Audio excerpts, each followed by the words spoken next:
in relating, there's a way of like how we squash each other's flames, because maybe, there's often a fear also, if somebody shines too bright, it's a blinding light, and the shadow starts emerging. The greater the light, the greater stuff starts arising. And that's just part of the dance here on earth. It's actually love itself doing that. It's like life bringing you teachers that are absolutely wonderful, and then teachers that are absolutely terrible. I mean, for some people they have more medium, but for some it's more extreme. And these teachers that push the terrible ones, that push your buttons and you get cornered, your deepest hurts come out, your nastiest behavior, you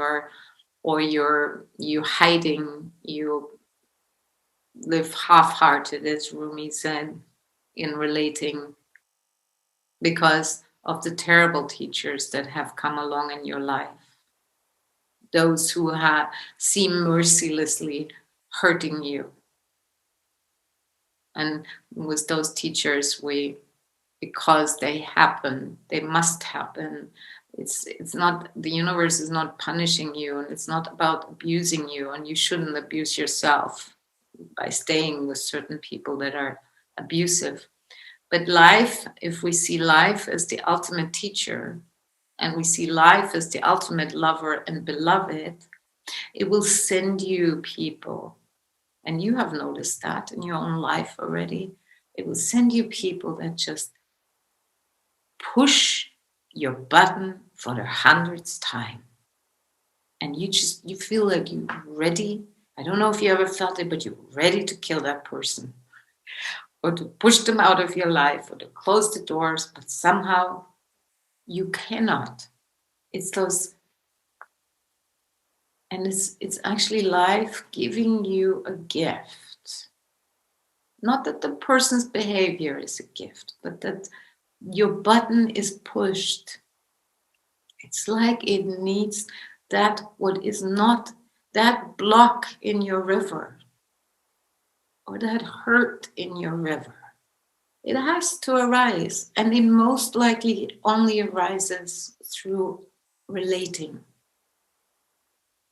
So that's why we have such a funky dance in relating. You can sit on your meditation cushion, you feel so at one and happy, and you go out and you talk to somebody and they say just the wrong thing, and boom, back in separation. And you feel confused, your mind is going 100 miles an hour, you try to figure this out, what am I supposed to learn, what's happening here? And the first step with those tough places where we don't feel generous anymore, where we don't feel actually moved by love anymore, where we disconnect from ourselves and another, where we don't even know what to say anymore because we're so triggered, or we feel attacked and get defensive.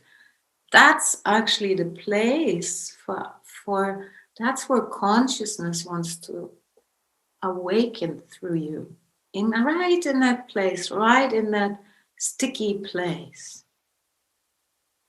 And so this stopping internally is so crucial, especially when we're in the relation, when things get triggered, where you for a moment slow down, just slow down. Slow yourself down by getting in touch with your body again, with your breath, because this sense of being attacked, that just triggers the whole survival brain. Or the sense of somebody said something and it triggers me and I'm trying to sort this out. Stop all figuring out. You cannot figure things out from that place of separation and disconnection. You cannot. It's not possible. But what you can do in the midst of that is to so root back into your body and root back of what we practice, what holds you.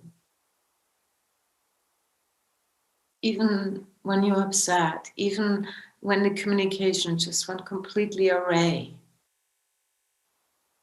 So this is where vigilance comes in. The vigilance to stop, reconnect with what you can connect with before reacting. So this, because what we want to do in a new way of relating is really that we see what is the response, not what is the reaction. What is the response to this situation? What is actually truly want to wake up between us, or is waking up between us? Now, you cannot access that fully unless you reconnect.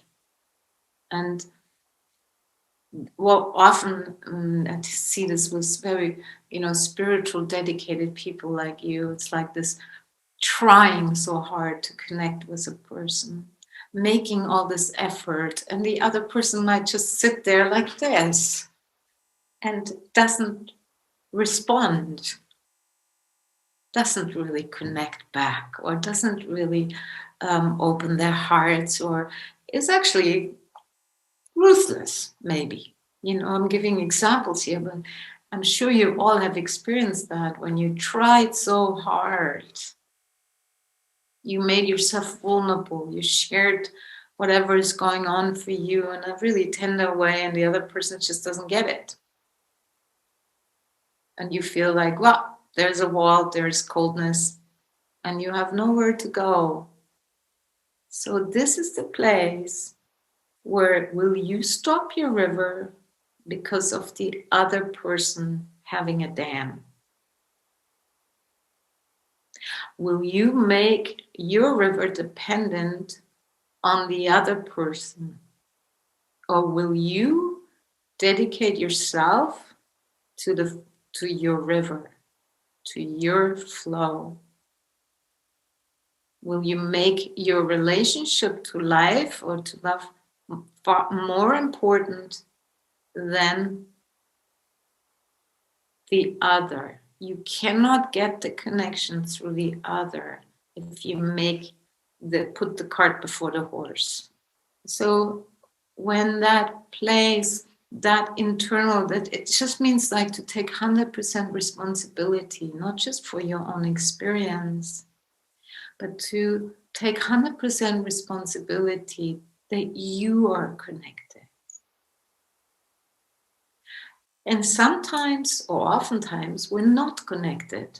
So does that mean you don't relate? No, of course not. Especially when you're not connected and you're in relating, how can you communicate that from a place that actually opens the gates to love instead of closing it?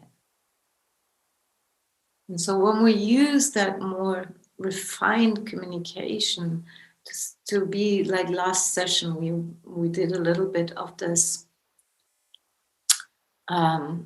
transparent, resonant communication. And we use that when I allow whatever is there, and it can be like, okay, right now I'm noticing the dam in my heart. And you just put it out there without blaming, oh, it's because of you, and without shaming yourself, oh, I shouldn't have that. And you just as we practiced in the last couple of times, you put it out there. You lay it onto the table. You lay it onto the altar of love itself. You're not just making yourself vulnerable for the other or for the relationship. Really, your dance is a much greater one. You're making this in relation to your greatest love. Whether you call it truth or life or God, it doesn't matter. So that you can flow. And that's the healthy selfishness.